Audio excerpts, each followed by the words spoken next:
ओम शांति 21/9/2023 के ईश्वरीय महावाक्य हैं।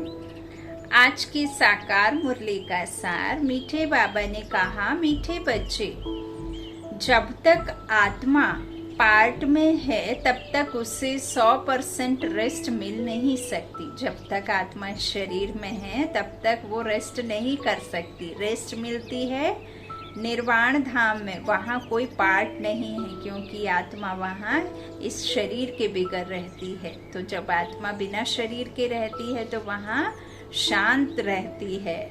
लेकिन बाबा कह रहे हैं जब तक इस शरीर में है तब तक किसी भी तरीके से आत्मा को रेस्ट मिल ही नहीं सकता। वह तो कहाँ है? निर्वाण धाम में है, क्योंकि वहाँ पार्ट नहीं है। प्रश्न है मुरली का, जो बच्चे चलते चलते पढ़ाई से थक जाते हैं उन्हें फिर कौन से संकल्प आते हैं जो विकल्प का रूप ले लेते हैं?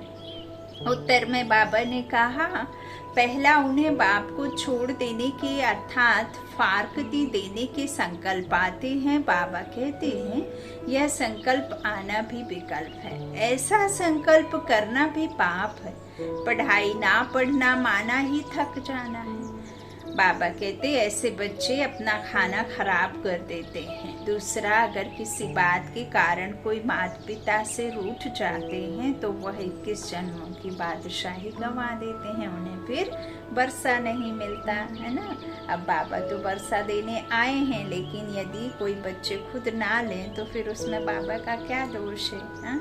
बाबा कहते बादशाही 21 जन्मों की गंवा देते हैं, पढ़ाई छोड़ते हैं, तो उसमें तो बाबा कोई पनिशमेंट नहीं देता। बाबा तो आपके कर्म और आपके पुरुषार्थ और आपके श्रेष्ठ जो संकल्प से आपकी सृष्टि की रचना होती है, और जब तक आप अपने अंदर में वो नहीं धारण कर लेंगे जब तक आप नई दुनिया के मालिक बन ही नहीं सकते। आधे कल्प यदि आपको चलना है तो सारे दैवी गुण आपके अंदर होने हैं, एक भी कमती रहेगा तो मुश्किल है। तो आज का गीत है, आज अंधेरे में है इंसान। ओम शांति। यह है भक्ति का गीत व प्रार्थना। किसके पास प्रार्थना करते हैं? भगवान के पास। परंतु घोर अंधियारे में होने कारण भगवान को जानते ही नहीं, तो अब कौन सुने? जब भगवान उन्हों की पुकार सुने तब आकर ज्योति जगाए। अब अंधेरा कहाँ हुआ है? आत्म ज्योति में, तो उसे ही जगाना पड़े। और उसमें जब तक आप ज्ञान घृत ना डालें तो ज्ञान घृत के बिना आत्म ज्योति वापस जले नहीं। और जलाने वाला तो ज्ञान सागर बाप ही है। जब तक वो आकर इस दिए में ज्ञान का घृत ना डाले तब तक ये ज्योति तो जल ही नहीं सकती। तो बाबा आते हैं तभी फिर उसमें क्या होती है? ज्योति जगाते हैं। बाबा कहते हैं परंतु बच्चे भगवान को जानते ही नहीं, तो सुनेंगे फिर कैसे? अभी तुम सम्मुख बैठे हो, भगवान तुमको घोर अंधियारे से घोर सोचरे में ले जा रहे हैं। गाते भी हैं ब्रह्मा की रात और ब्रह्मा का दिन। रात में दर दर भटकते भी बहुत हैं। पहाड़ों पर ठिकानों मंदिरों मस्जिदों में जाते हैं, परंतु भगवान मिलेगा कहाँ?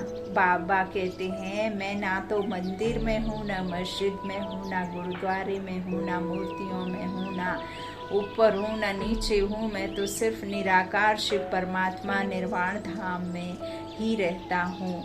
मैं जहाँ घृणा है वहाँ हो ना सकूं, लेकिन मुझे आना ही उसी दुनिया में पड़ता है जहाँ हाहाकार, झूठ, मक्कारी और बिल्कुल एकदम श्रेष्ठ और कर्म दोनों भ्रष्ट हो जाते हैं। जहाँ दुख से हाहाकार मचा हुआ है वहाँ ही आना पड़ता है मुझे।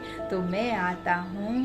परमात्मा कहते हैं ब्रह्मा के तन का आधार लेकर तुम बच्चों को ज्ञान देने और अपना परिचय देने और आदि मध्य अंत का ड्रामा मैं ही आकर के समझाता हूँ। बेहद का ड्रामा। तुम्हारे कर्म अकर्म कर्म विकर्म कैसे बनते हैं? क्यों आप दुखी होते हो?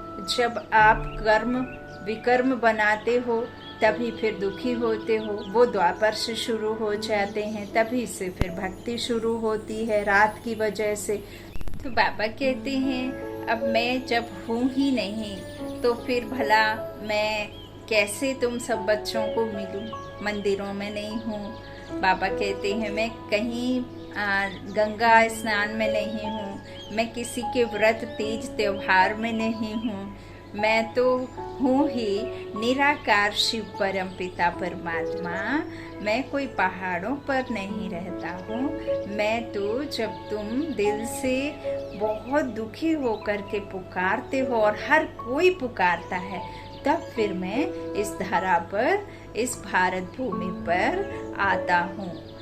तब ही तुम मन से मुझे याद करते हो। फिर भी मैं मूर्तियों में नहीं मिलता। मैं तो तुम्हारे जब ये दिव्य दृष्टि देता हूँ तो फिर उस त्रिनेत्र के मिलने के बाद ही तुम मुझ परमात्मा की पहचान और मुझसे मिलन मनाते हो। तो आत्मा का जब परमात्मा हमें ज्ञान देते हैं तब फिर हम परमात्मा से मिलते हैं। तो बाबा क्या कह रहे हैं, अभी तुम सम्मुख बैठे, भगवान तुमको घोर अंधियारे से घोर सोचरे में ले जा रहे हैं। गाते भी हैं ब्रह्मा की रात और ब्रह्मा का दिन। रात में दर दर भटकते भी बहुत हैं। रात अर्थात भक्ति काल में पहाड़ों पर ठिकाने, मंदिरों, मस्जिदों में जाते, परंतु भगवान मिलेगा कहाँ? भगवान का जन्म भी भारत में मनाते हैं। शिवरात्रि कहते हैं ना, बरोबर उनकी यादगार प्रतिमाएं भी भारत में हैं, परंतु समझते नहीं हैं कि वह कब आते हैं। बिल्कुल घोर अंधियारे में हैं। अभी तुम घोर अंधियारे में नहीं हो,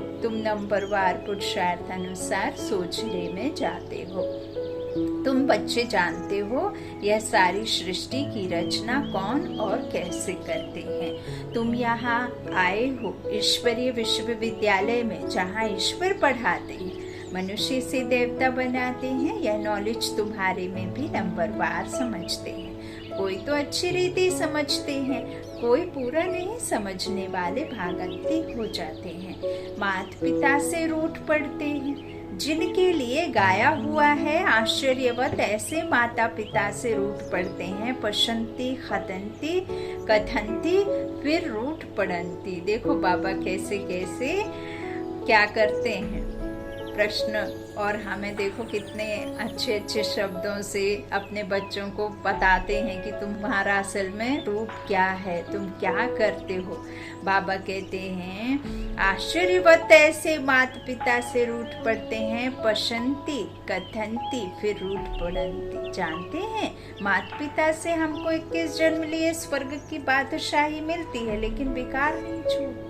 जो द्वापर से जिन विकारों के आदि हो जाते हैं, जिस देह को हम सब कुछ समझ बैठे हैं, उस देह के छूटने से तो क्या, जरा भी कुछ खरोंच ना लग जाए, उस बात से इतना डर जाते हैं। जबकि परमात्मा कहते हैं बच्चे तुम अविनाशी आत्मा हो। ये शरीर विनाशी है और आज नहीं तो कल इसको जाना ही है। तो क्यों ना बाबा की मत पर चढ़कर हम इससे नष्टो मोहा बन जाएं, इससे मोह तोड़ लें, ताकि आगे दुख ना हो। बाबा क्या कहते हैं, तुमको तकलीफ नहीं देने आता हूँ, मैं तकलीफ से छुड़ाने आता हूँ।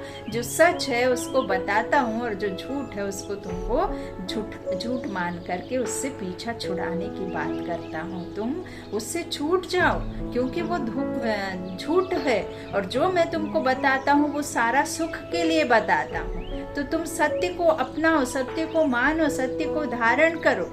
बाबा कहते हैं लेकिन माता पिता से मिलती है हमको बादशाही, जानते हुए भी भूल जाते हैं। बाबा ने समझाया जिसको शांति कहा जाता है वह मिलती ही है शांति धाम अथवा निर्वाण धाम में, उसको मुक्ति धाम भी कहा जाता है। अगर कोई कहे हम 100% रेस्ट में हैं, परंतु यह अक्षर कोई है नहीं। सारे दिन में कोई ना कोई कर्म जरूर चलता है। आपको खाना बना के कोई दे देगा, पानी ला करके दे देगा, लेकिन आपको मुख तक ले जाने के लिए गिलास भी हाथ से पकड़ कर ले जाना पड़ेगा और हाथ को भी आपको चला करके ले जाना पड़ेगा, खाने को उठाकर मुंह तक। हाँ, अल्पकाल के लिए रात के दिन को रेस्ट कहते हैं, क्योंकि आत्मा कहती है मैं सारा दिन काम करके थक गई हूँ। तो आपकी आत्मा फिर भी कर्म करती है, सपने देखती है, कुछ दिन में देखा सुना पढ़ा होगा उसके बारे में रात में कर्म करेगी आत्मा, लेकिन शरीर रेस्ट लेता है। लेकिन आत्मा कहती है अब थक गई, तो अपने को डिटैच कर देते हैं, है ना, कर्म नहीं करते हैं। शरीर सोया पड़ा रहता है तो कर्म नहीं करते, क्योंकि आत्मा तो रात में इधर उधर जा करके नहीं करेगी बिना कर्म इंद्रियों के, तो उसे ही डिटैच कहते। तो अपने को क्या करते हैं, आराम दे करके खुद को डिटैच कर देते हैं। यह तो जानते हो बाप रहते ही हैं शांति देश में, या ऐसे समझते हो कि परम पिता परमात्मा वहाँ रेस्ट में रहते हैं। परमात्मा रेस्ट में तब रहते हैं जब उनका पाठ नहीं है, मुक्ति धाम में कोई काम नहीं करते हैं। यह बड़ी समझने की बातें हैं। अभी तुम्हारी बुद्धि का ताला खुलता जाता है। बाप कहते हैं तुमको पता है रेस्ट में कब रहता हूँ, पता है बच्चों को, जबकि तुम बच्चे स्वर्ग में सुख में रहते हो, तब मैं निश्चिंत रहता हूँ, तब मुझे कोई किसी तरह की फिक्रात नहीं रहती, मुझे कुछ भी कर्म नहीं करना पड़ता शरीर लेकर के, तब फिर मैं सुख में और कैसे रहता हूँ, रेस्ट में। जब तुम सुख में रहते हो, मुझे तो सुख और दुख से कोई लेना देना नहीं रहता, लेकिन मुझे तुम्हें सुखी बनाने आना होता है, तो वहाँ तुमको सुख शांति है, उसको रेस्ट नहीं कहा जाएगा। रेस्ट में तब कहें जब तुम्हारा कोई पार्ट नहीं। तुम जब स्वर्ग में हो तो मुझे कोई मेहनत नहीं करनी पड़ती, मैं वहाँ घर में शांत में रहता हूँ। शांति का दूसरा अक्षर, वहाँ रेस्ट करेंगे। यहाँ तो रेस्ट में रह नहीं सकते। आत्मा कहती है मैं रेस्ट में तब हूँ जबकि रात को दिन करती हूँ, उस समय रेस्ट में हूँ या शांत में हूँ, बात एक ही है। रात को अशरीरी बन जाते हैं, शांत हो जाते हैं, फिर जैसे ही सुबह उठते हैं तो कर्म में आते हैं। फिर भी अनरेस्ट है, कर्म करते अनरेस्ट भासती है। सतयुग में अनरेस्ट का सवाल नहीं, अनरेस्ट करती है माया। वहाँ ऐसे नहीं कहेंगे कि हम रेस्ट में हैं, रेस्ट में रहते हैं, काम काज सब करते हैं, परंतु अशांत नहीं रहते हैं। समझा बाबा क्या कह रहे हैं? इस कलियुग में, इस अशांति की दुनिया में, इस रावण राज्य में हम अशांत रहते हैं, लेकिन जब बाबा कहते हैं सतयुग और त्रेता होता है ना, तब तुम अशांत नहीं रहते, बाकी काम काज सब कुछ करते हो, हाँ? लेकिन उसे रेस्ट नहीं कहा जाता। तो बाकी रेस्ट अक्षर है नहीं, समझो। कोई कहते हैं हम शिमला जाते हैं रेस्ट के लिए, परंतु रेस्ट का अर्थ नहीं। सच्ची रेस्ट तब है जब हम निर्वाण धाम में रहते हैं, वहाँ चुप रहते हैं। बाकी रेस्ट कोई को नहीं है। कोई कहे हमको 100% रेस्ट है तो यह रॉन्ग है, इसको अज्ञान कहा जाए। हाँ, यह जरूर कहा जाएगा पढ़ाई नहीं पढ़ने चाहते तो रेस्ट लेते हैं ना, ना पढ़ना रेस्ट लेना, यह तो फिर थकना हो गया। थक करके आप रेस्ट लेते हो तो बाबा कहते रेस्ट लेना, यह तो फिर थकना हो गया, अपना ही खाना खराब करते हैं। हाँ? समझाया जाता है, हे रात के राही, स्वर्ग के राह पर चलते चलते थक मत जाना, रूठ नहीं जाना। माता पिता को फारकती देने का तो संकल्प भी नहीं उठाना चाहिए, क्योंकि इससे परमात्मा का, माता पिता का कोई अकल्याण नहीं है, इसमें तुम्हारा ही अकल्याण समाया हुआ है। तुम पढ़ाई पढ़ोगे तुम्हारा कल्याण है, तुम सेवा करोगे तुम्हारा कल्याण है, तुम कर्म श्रेष्ठ बनाओगे तुम्हारा कल्याण है, तुम बाबा की मत पर चल करके, मत लेकर के धारणा करोगे, औरों को बताओगे, ज्ञान शंख ध्वनि करोगे, तुम्हारा कल्याण है ना। ऐसे नहीं है कि तुम्हारे बदले के तुम्हारे कर्म के हिसाब किसी और के पास चले जाएंगे, है ना। तो परमात्मा को तो कुछ आपसे चाहिए नहीं है ना। तो बाबा कहते हैं इस तरह से आना ही नहीं चाहिए कि हम धोखा दे देंगे। यह संकल्प उठाया तो उसको विकल्प कहा जाता है। ऐसे माता पिता जिसको स्वर्ग की राजाई मिलती है, जिसके द्वारा उसके लिए संकल्प भी क्यों उठाएं, लिखते हैं, कभी कभी संकल्प आता है छोड़ दें, कुछ समझ में नहीं आता। बहुत सारे माताएं बहनें बाबा के बच्चे मुरली आदि सुनने की आदि हो जाती हैं और बहुत योग वियोग भी अच्छे रीति से करती हैं, और कोई माया आती है, कुछ मुश्किल आ गई, मुश्किल के रूप में या किसी भी तरीके की कोई परेशानी आई और उन्होंने छोड़ देते हैं यह कह करके हमने बहुत किया लेकिन उन्होंने मेरे लिए कुछ नहीं किया। बहुत सारे ऐसे एक्सपीरियंस हैं बच्चों के। तो बाबा कहते हैं इस तरह से, क्या कहते हैं कि अब मुझे नहीं पढ़ना ये सब, तो क्यों बाबा कहते हैं कि पढ़ाई छोड़ देते हैं, कुछ समझ में नहीं आता तो छोड़ दिया। अरे समझने का तो यह टाइम है ना, समझना अर्थात पढ़ना। तुम जानते हो हम पढ़ रहे हैं तो हम पढ़ेंगे तब तो समझेंगे। परम पिता परमात्मा जो ज्ञान सागर हैं, ऊंचते ऊंच हैं, उनको कोई भी जानते नहीं। भल ब्रह्मा विष्णु शंकर अथवा लक्ष्मी नारायण को जानते हैं, परंतु भारतवासियों को यह पता नहीं कि लक्ष्मी नारायण ने राज्य कब लिया और किसने दिया। जानते तो हैं लेकिन किसके द्वारा उन्हें ये राज्य प्राप्त हुआ, वो कब आए कब गए, ये नहीं जानते। माया ने बिल्कुल ही घोर अंधियारे में डाल दिया है। बाप आकर समझाते हैं, रचता बाप मनुष्य सृष्टि की रचना कैसे करते हैं यह तो कोई भी नहीं जानते। बाप ही बैठ समझाते हैं। प्रजापिता ब्रह्मा को क्रिएटर नहीं कहेंगे, भल प्रजापिता कहा जाता है, परंतु वह रचता नहीं। मनुष्य कहते हैं हमको अल्लाह ने पैदा किया, निराकार फादर को ही रचता कहेंगे। रचता बाप को जरूर मनुष्य ही जानेंगे, जानवर तो नहीं जानेंगे। जानवर तो मुख से नहीं कहेगा कि हमको परमात्मा ने रचा है, मनुष्य कहेंगे हमको भगवान ने रचा है। तो बाप बैठ समझाते हैं, तुम देखो यह रचना कैसे रची। पहले पहले रचना होती है मुख वंशावली की। बच्चे को बड़ा होकर फिर बाप बनना है, वह बेहद का बाप कहते हैं, देखो मैं भी कैसे रचना रचता हूँ, इनमें प्रवेश कर इनको मुख द्वारा कहता हूँ, हे आत्मा तुम मेरे हो, मैं तुम्हारा बाप हूँ। फिर इनके द्वारा तुम बच्चों को रचता हूँ, तुम हो मुख वंशावली। अज्ञान काल में भी कहते हैं ना, जैसे हैं तैसे हैं मेरे हैं। बाप भी कहते हैं, बाप भी ऐसे ही कहते हैं। तुम ब्रह्मा के बच्चे बन जाते हो तो अभी तुम हो मुख वंशावली, फिर तुम कुख वंशावली भी बनेंगे। बाप कहते हैं तुम मेरे हो, फिर तुम दैवी घराने में जाएंगे। बाप यह ईश्वरीय रचना कैसे रचते हैं यह कोई भी समझ नहीं सकते। बाप समझाते हैं, यह ब्रह्मा भी कहते हैं मैं भी मुख वंशावली बनता हूँ। बाप के साथ माँ जरूर चाहिए। तुम कहते हो हम प्रजापिता ब्रह्मा के मुख वंशावली हैं। शिव बाबा ने हमको अपना बनाया है, उनको शरीर तो चाहिए ना। शिव बाबा को तो शरीर नहीं है, शरीर का लोन लेते हैं, फिर कहते हैं तुम मेरे हो।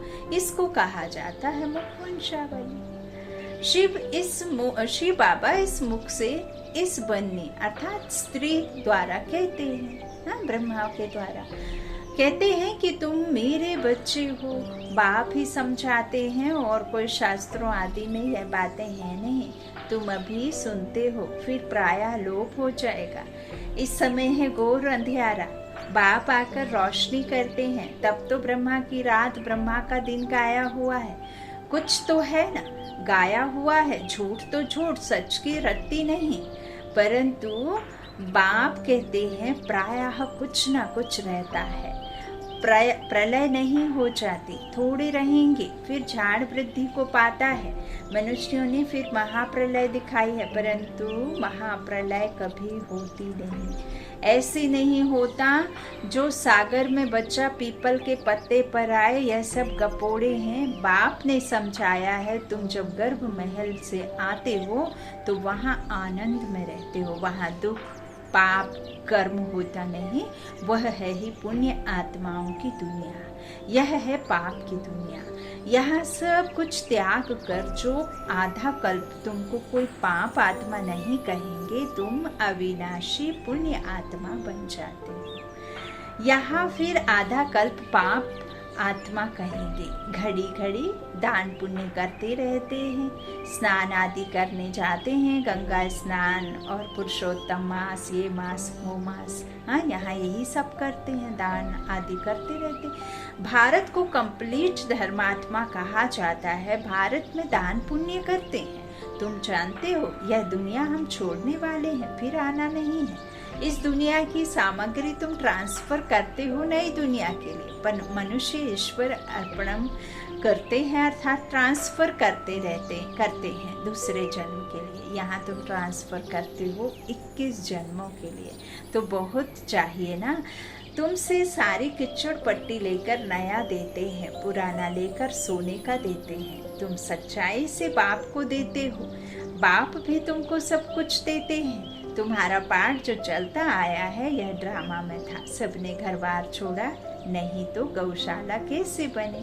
मनुष्य तो नहीं जानते भट्टी कैसे बनती है, वह तो दिखाते हैं बिल्ली के पूंगरे आदि थे। हाँ, कुछ भी जो मन में आया सो कह दिया। यह सब ज्ञान तुम बच्चों को अभी है, फिर वहाँ यह ज्ञान नहीं रहेगा। हम ऐसे 21 जन्म राज्य करेंगे, फिर गिरेंगे। यह ड्रामा है, चलता रहेगा। वहाँ यह ज्ञान नहीं रहता। त्रिकालदर्शी पने का पार्ट तुम्हारे में अभी रहता है। मुख्य हीरो हीरोइन का पार्ट तुम्हारा ही है और कोई का पार्ट नहीं। असुर से देवता, फिर देवता से असुर, तुम भारतवासी ही बनते हो। बाकी तो है बीच के बाय प्लॉट्स, जो कि सब बाय प्लॉट्स में ही जाना है। जैसा है वैसा ही निकल जाएगा। नाटक में बीच में फिर हंसी कुड़ी का खेल भी करते हैं ना, तो आधा कल्प बाद देवी देवता धर्म प्रायः लोप हो जाता है। तुम्हारी बुद्धि में यह सारा चक्र फिरता रहता है। तब तो तुम समझाते हो ना, परम पिता परमात्मा भी परम आत्मा है, परम धाम में रहने वाला है। बाप कहते हैं मेरे में सारा ज्ञान है। मैं मनुष्य सृष्टि का बीज रूप चैतन्य हूँ। वह तो जड़ बीज कहते हैं, हाँ जड़ बीज होते हैं। शिव तो चैतन्य है, उनकी प्रतिमा पूजी जाती है। आजकल गवर्नमेंट झाड़ों के सैंपलिंग लगाती है। यह है चैतन्य बीज, मनुष्य सृष्टि रूपी झाड़ का बीज कहते हैं। मुझे सारे झाड़ की नॉलेज है, तो जब कोई कहते हैं 100% रेस्ट में है, तो समझाना चाहिए कि 100% रेस्ट तो कभी मिलती नहीं। हाँ, ऐसे कहेंगे स्वर्ग में 100% पवित्रता सुख शांति रहती है, नाम ही है स्वर्ग। बाप को कहते हैं सत्य श्री अकाल, सच बोलने वाला। उनको कोई काल नहीं खाता, उनको कहा जाता है कालों का काल।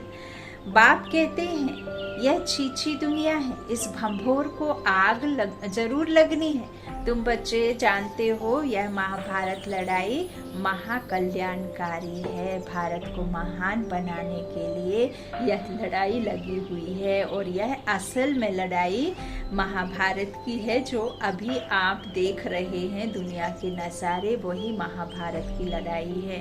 बाबा कहते हैं एक की स्थापना तभी होगी जब अनेक की खात्मा होगी, महाप्रलय होती नहीं। अच्छा, मनुष्य यज्ञ करते हैं कि शांति हो जाए, गोया समझते हैं स्वर्ग के गेट्स ना खुले। तुम तो ताली बजाते हो भंभोर को आग लगे तो हम नई दुनिया वैकुंठ में जाएं। यह विनाश ज्वाला इस रुद्र ज्ञान यज्ञ से ही प्रज्वलित हुई है। जो बाप के बनेंगे वही स्वर्ग के मालिक बनेंगे। बाकी सबको हिसाब किताब चुकतो कर वापस जाना है। तुम जानते हो अब वापस मुक्ति धाम में जाकर फिर अपना पाठ रिपीट करना है। सतयुग में यह इतने सब देवी देवता कहाँ से आए? मनुष्य से देवता किए करत न लागी बार। तुमको कौड़ी से हीरे जैसा पतित से पावन बनाते हैं। जितना जो नॉलेज धारण करेंगे उतना पद पाएंगे। राजधानी स्थापन हो रही है, तुम जानते हो। हम अपने लिए स्वर्ग की स्थापना कर रहे हैं श्रीमत पर। अगर श्रीमत से कोई रूठ कर अपनी मत पर चले तो वह रावण मत हो जाएगी। इसलिए कदम कदम पर तुम श्रीमत लेते रहो। बाप जीते जी जो तुमको ट्रस्टी बनाते हैं, हाँ बाप जीते जी तुमको ट्रस्टी बनाते हैं। अच्छा, मीठे मीठे सीखी लादे बच्चों प्रति माता पिता बाप दादा का याद प्यार और गुड मॉर्निंग। रूहानी बाप की रूहानी बच्चों को नमस्ते। हम रूहानी बच्चों के रूहानी माता पिता बाप दादा को याद प्यार और गुड मॉर्निंग। धारणा के लिए मुख्य सार। पहला बाबा ने कहा 1 नंबर कंप्लीट दानी बनना है। सच्चाई से सब बाप को अर्पण कर नई दुनिया के लिए ट्रांसफर कर देना है। दूसरा, जीते जी ट्रस्टी बनना है। कदम कदम पर बाप से श्रीमत लेनी है। कभी भी श्रीमत से रूठ मनमत पर नहीं चलना है। वरदान है कंबाइंड रूपधारी बन सेवा में खुदाई जादू का अनुभव करने वाले खुदाई खिदमतगार भव। स्वयं को सिर्फ सेवाधारी नहीं लेकिन ईश्वरीय सेवाधारी समझकर सेवा करो, क्योंकि ये सेवा जो हम आप कर रहे हैं वो सेवा कोई आपकी नहीं, आपके द्वारा नहीं है, परमात्मा की सेवा आपके द्वारा हो रही है। तो इस स्मृति से याद और सेवा स्वतः कमाइंड हो जाएगी, क्योंकि करावनहार करण करावनहार करा रहा है, करणहार हम करे जा रहे हैं। कर्म इंद्रियां हमारी कर्मचारी हैं। परमात्मा की श्रीमत जो कहती है वो सेवा हम दे रहे हैं। परमात्मा का ज्ञान है, एक का एक के द्वारा ज्ञान है ना, फैलाने के लिए फिर अनेक है। तो जब खुदा को खिदमत से जुदा कर देते हो तो अकेले होने के कारण सफलता की मंजिल दूर दिखाई देती है। इसलिए सिर्फ खिदमतगार नहीं लेकिन खुदाई खिदमतगार हूँ, यह नाम सदा याद रहे तो सेवा में स्वतः खुदाई जादू भर जाएगा और असंभव भी संभव हो जाएगा। हाँ? परमात्मा का जादू कब भरेगा? जब क्या करोगे? हाँ? बाबा क्या कह रहे हैं? सिर्फ खिदमतगार नहीं लेकिन खुदाई खिदमतगार हूँ, तब फिर खुदाई जादू भर जाएगा, असंभव भी संभव हो जाएगा। दूसरा स्लोगन बाबा ने दिया, कर्म योगी बनना है तो कमल आसनधारी न्यारे और प्यारे बनो। कर्म योगी बनना है तो कमल आसनधारी न्यारे और प्यारे बनो। अच्छा, ओम शांति, ओम शांति। शुक्रिया बाप दादा, शुक्रिया आप सभी भाई बहनों के स्नेह का प्यार का। ओम शांति।